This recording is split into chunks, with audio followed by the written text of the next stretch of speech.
Establishment کے ہاتھوں تخلیق پانے والی عمران خان کی تحریک انصاف پر عجب وقت آن پڑا ہے۔ لوکودق صحرا میں بگولی کی طرح رقص کرتے اور گنبن گیریاں کھاتی ہوئی پی ٹی آئی کو کچھ اندازہ نہیں کہ وہ کس کیفیت وجد میں ہے اور اس کے گرد و پیش کیا ہو رہا ہے۔ پارٹی کی باگیں کسی اور کے ہاتھ میں ہیں، رکاب میں پاؤں کسی اور کا ہے، کاٹھی پر کوئی اور سوار ہے اور چابک کوئی اور لہرا رہا ہے۔ لیڈران کے طور پر اڈیالہ جیل کے آس پاس منڈلاتے اور قیدی نمبر 804 سے ملاقاتیں کرنے والے بیشتر چہرے ایسے ہیں جو گزشتہ 1.5-2 سالوں میں ابھرے اور عمران خان کی آشیرواد سے پارٹی کی صفوں کو چیرتے ہوئے صف اول میں آن کھڑے ہوئے۔ روزنامہ جنگ کے لیے اپنی تازہ تحریر میں معروف لکھاری اور تجزیہ کار سینیٹر عرفان صدیقی ان خیالات کا اظہار کرتے ہوئے کہتے ہیں کہ بیرسٹر علی گوہر 2022 میں پی ٹی آئی میں آئے اور اگلے ہی برس دسمبر 2023 میں قائم مقام چیئرمین بن کر خان صاحب کی کرسی پر آن بیٹھے۔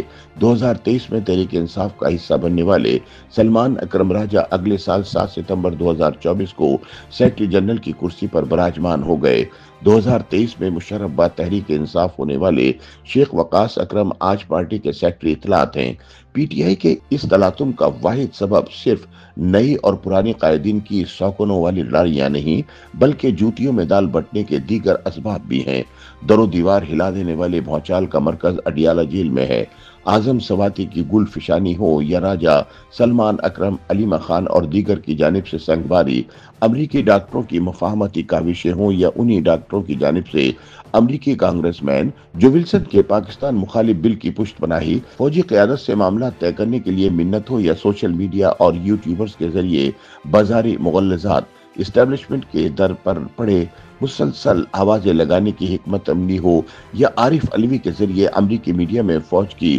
وردی نوچنے جیسی مکروہ حرکات، ان سب کے پیچھے صرف ایک ہی کردار ہے۔ عرفان صدیقی کہتے ہیں کہ اعظم سواتی یکایک رونما ہوئے، قرآن ہاتھ میں لیا اور فرمایا کہ دسمبر 2022 میں نئے آرمی چیف کی تقرری کے بعد عمران خان نے مجھے بلایا اور کہا کہ میں آرمی چیف سے بات کرنا چاہتا ہوں۔ انہوں نے مجھ پر اعتماد کیا اور کہا کہ اعظم سواتی فوجی قیادت سے رابطہ کرو۔ عمران خان سے مشاورت کے بعد میں نے جنرل عاصم منیر کے ایک استاد کے ذریعے رابطے کی کوشش کی، پھر عاصم منیر کے ایک قریبی دوست اور عارف علوی کے ذریعے کوشش کی، لیکن کوئی دروازہ نہیں کھلا۔ اب میں نے پھر خان سے ملاقات میں ان سے اجازت مانگی ہے کہ میں ڈاکٹر علوی کے ذریعے بات چیت کا دروازہ کھولوں۔ خان صاحب نے کہا کہ بالکل تمہیں اجازت ہے، اگر یہ بات چیت کرتے ہیں تو میں پہلے دن کی طرح تیار ہوں۔ عرفان صدیقی کے بقول یہ اس جنرل عاصم منیر کی بات ہو رہی ہے جن کی تقرری روکنے کے لیے عمران خان نے کیا کیا پاپڑ نہیں بیلے تھے۔ موصوف نے آرمی چیف کی تقرری جیسے حساس معاملے کو اونچا و بازار کا موضوع بنا دیا، ان کی اہلیت پر انگلیاں اٹھائیں، فیض حمید کے ذریعے نادرہ کے ریکارڈ میں نقب لگائی اور ایک دوست ملک کو گمراہ کرنے کی کوشش کی۔ آخری چارہ کار کے طور پر عمران خان نے اسلام آباد پر چڑھائی کر دی۔ اب اعظم سواتی کی قرآن پر گواہی یہ ہے کہ خان صاحب تو معافی تلافی کے لیے اسی دن سر کے بل چلتے ہوئے کوچہ رقیم میں جا پہنچے تھے جب عاصم منیر نے فوج کی کمان سنبھالی تھی، لیکن افسوس کہ تب سے آج تک دستکیں دینے کے باوجود کوئی دروازہ نہیں کھل رہا، کوئی نیند سے بوجھل آواز میں یہ تک نہیں پوچھ رہا کون ہے۔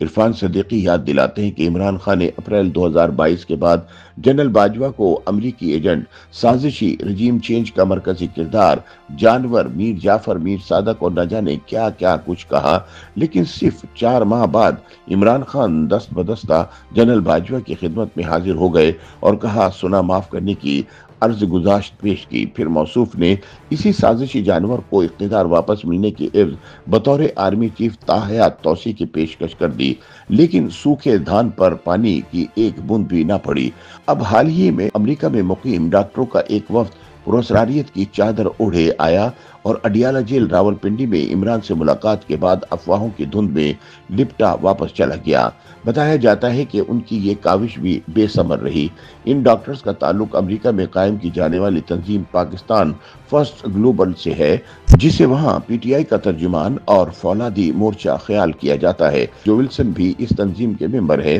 جنہوں نے پاکستان اور اس کی فوجی قیادت پر پابندیاں لگانے کا بل حال ہی میں امریکی کانگریس میں پیش کیا تھا۔ یہ بل کہتا ہے کہ اس قانون کے نفاذ کی تاریخ سے 180 دن کے اندر اندر امریکی وزیر خارجہ، امریکی وزیر خزانہ سے مل کر